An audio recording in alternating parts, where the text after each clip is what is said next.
विद्यार्थ्यांनो, सर्वांना जय येशू। आज आपण 6व्या अध्यायाचा दुसरा भाग शिकणार आहोत। त्यापूर्वी आपण एक छोटीशी प्रार्थना करूया। हे प्रभू परमेश्वरा, आज आम्ही जे काही शिकणार आहोत ते सर्व चांगल्या प्रकारे समजून घेण्यासाठी आम्हाला तुझ्या पवित्र आत्म्याची कृपा प्रदान कर।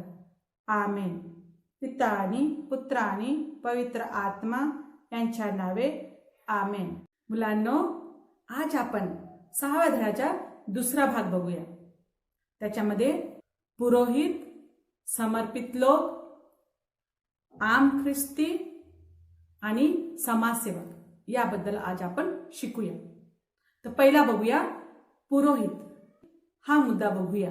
पुरोहित संस्काराचे अनुष्ठान, ईश्वरी वचनाची शिकवण आणि इतर पुरोहितीय शुश्रूषाद्वारा ख्रिस्त सभा लेकरांना पवित्रतेच्या मार्गावर चालण्यासाठी धर्माध्यक्ष आणि पुरोहितांची नियुक्ती केली आहे।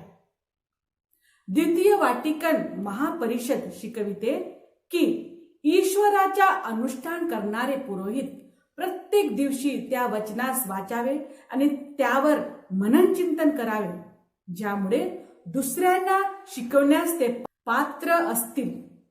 आणि हे सुद्धा सांगितले गेले आहे की प्रेषित संत पौलांनी एका ख्रिस्तीय समुदायाला घडविले आणि तिमोथीस त्या समुदायाच्या मेंढपाळ किंवा धर्माध्यक्ष म्हणून नियुक्त केले।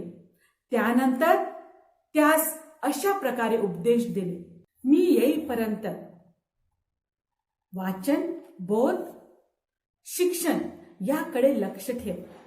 वाचन, बोध, शिक्षण याकडे लक्ष ठेव। तिमोथीकरास पहिल्या पत्रामध्ये अध्याय 4:13 मध्ये आपण बघतो।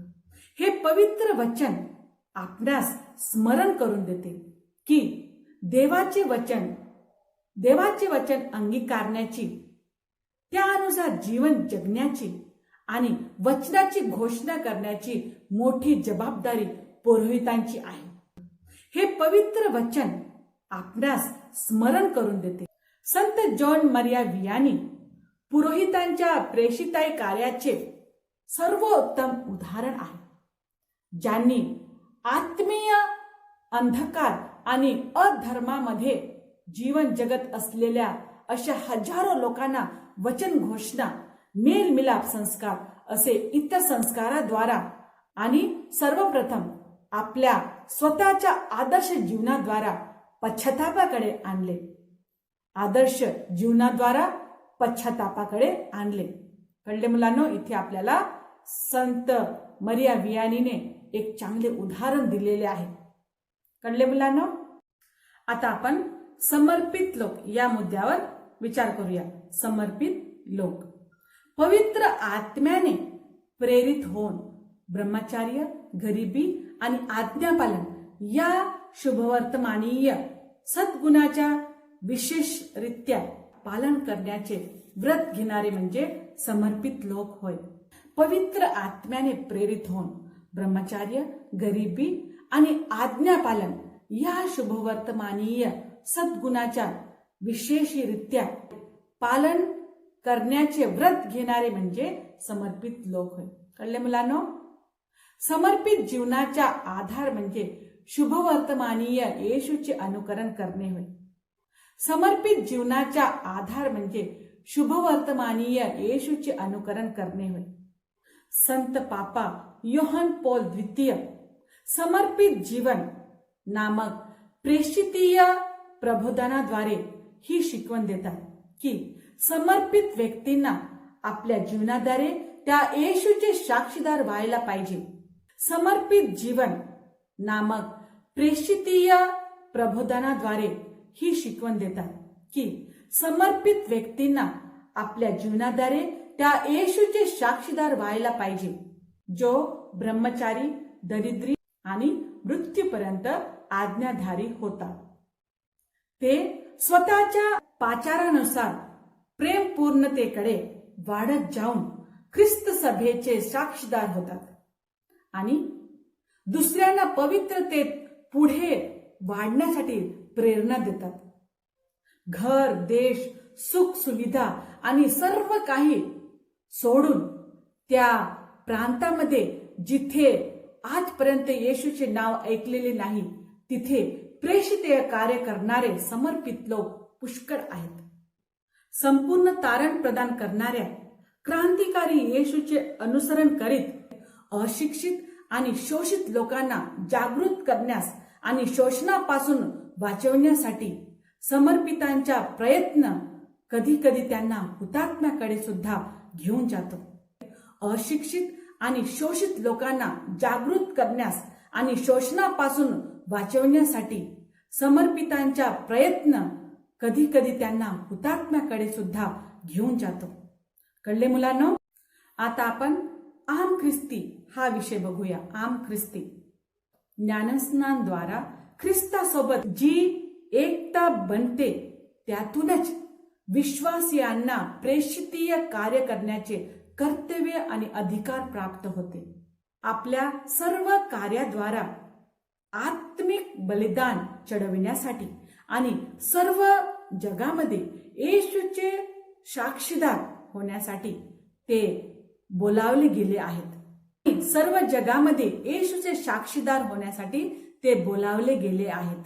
विश्वासाच्या प्रकाशात देवाच्या वचनावर मनन केल्यानेच एक व्यक्ती नेहमी आणि सर्व ठिकाणी ईश्वराशी भेटण्यास आणि ईश्वराचे साक्ष देण्यास, विश्वासाच्या प्रकाशात देवाच्या वचनावर मनन केल्यानेच एक व्यक्ती नेहमी आणि सर्व ठिकाणी ईश्वराशी भेटण्यास आणि ईश्वराचे साक्ष देण्यास समर्थ होतो. धर्मसेवकांचे प्रेषिताय कार्य यामध्ये 3 आणि 4 इथे आपण बघतो आहोत की प्रेषितीय उत्साहामार्फत सांसारिक परिस्थिती, घटना आणि अनुभवांना पवित्र करण्यासाठी ते बाधित आहे. संत मोनिका, धन्य फेड्रिक ओसाना, हंगरीचे संत एलिझाबेथ, संत डॉन बॉस्कोची आई संत अम्मा मार्गरेट, बेतेरता जाना मोला जिने गर्भातील शिशूचा प्राण वाचवण्यासाठी स्वतः प्राणार्पण केले, इत्यादी संत लोक आम ख्रिस्तियांचे प्रेषितीय कार्याद्वारा संत झालेल्याची योग्य उदाहरणे आहेत. प्रेषितीय कार्याद्वारा संत झालेल्यांची योग्य उदाहरणे आहेत. कळले मुलांनो? आता आपण बघूया समाजसेवक हा मुद्दा. समाजसेवक ईश्वरीय वचनाच्या ध्येय प्रेम आहे. ईश्वरीय वचनाच्या ध्येय प्रेम आहे. प्रेमाने प्रेरित होऊनच आपल्या एकुलत्या पुत्राला जो ईश वचन आहे या जगात पाठवले. हे वचन आपण बघतो आहोत संत योहान शुभवर्तमान अध्याय 3:16 मध्ये. जे देवाच्या वचनावर मननचिंतन करतात आणि त्यानुसार जीवन जगू इच्छितात ते साहजिकच सामाजिक कार्यामध्ये कार्यान्वित असतात. जे देवाच्या वचनावर मननचिंतन करतात आणि त्यानुसार जीवन जगू इच्छितात ते साहजिकच सामाजिक कार्यामध्ये कार्यान्वित असतात. कारण समाजसेवा कार्य म्हणजे प्रेमाची अभिव्यक्ती आहे. देवाचे वचन जीवनामध्ये इथपर्यंत कार्यान्वित होणे याचे मोजमापन देखील समाजसेवक कार्य करतात. मी भुकेला होतो, तुम्ही मला भोजन दिले. मी भुकेला होतो, तुम्ही मला भोजन दिले. हे वचन आपण बघतो आहोत संत मत्तेय शुभवर्तमान अध्याय 25. या शब्दाची न्यायाच्या दिवशी परमेश्वर जो निर्णय घेणार तो प्रत्येकाच्या समाजसेवी कार्यावर आधारित आहे. या शब्दांनी न्यायाच्या दिवशी परमेश्वर जो निर्णय घेणार तो प्रत्येकाच्या समाजसेवी कार्यावर आधारित असेल. अनाथ आणि विधवांचे संरक्षण तसेच शारीरिक आणि मानसिक रूपाने पीडित लोकांची मदत करीत ख्रिस्तसभा जे सेवा कार्य करते ते देवाच्या जिवंत वचनाचे साक्षीदार आहेत. संत याकोब आपणास आठवण करून देतो की विश्वासाबरोबर जर क्रिया नाही तर तो त्याच्या निर्जीव आहे. हे आपण बघतो आहोत याकोबकरास पत्र अध्याय 2 14 ते 17 मध्ये. ईश्वरीय वचन आम्हास पवित्र बनवते. ईश्वरीय वचन आम्हास पवित्र बनवते. येशू आपल्या शिष्यांना म्हणाला, जे वचन मी तुम्हाला सांगितले त्यामुळे तुम्ही आता शुद्ध झालाच आहात. तुम्ही आता शुद्ध झालाच आहात. हे आपण बघतो योहान शुभवर्तमान अध्याय 15 3 मध्ये. जे ईश्वरीय वचनावर मनन चिंतन करतात आणि त्यानुसार जीवन घालवितात ते संत होतील. आपणही त्या संतांच्या मालिकेत समाविष्ट होऊया, ज्यांनी ईश्वरीय वचनाचे वाचन केले आणि त्यावर चिंतन करून वचनानुसार जीवन व्यतीत केले. कळले मुलांनो, ते आपल्याला समाजसेवक, जे कोणी समाजसेवक करतात ते सर्व ईश्वरीय वचन ऐकून त्यानुसार जीवन जगले पाहिजे, वचनाचे पालन केले पाहिजे.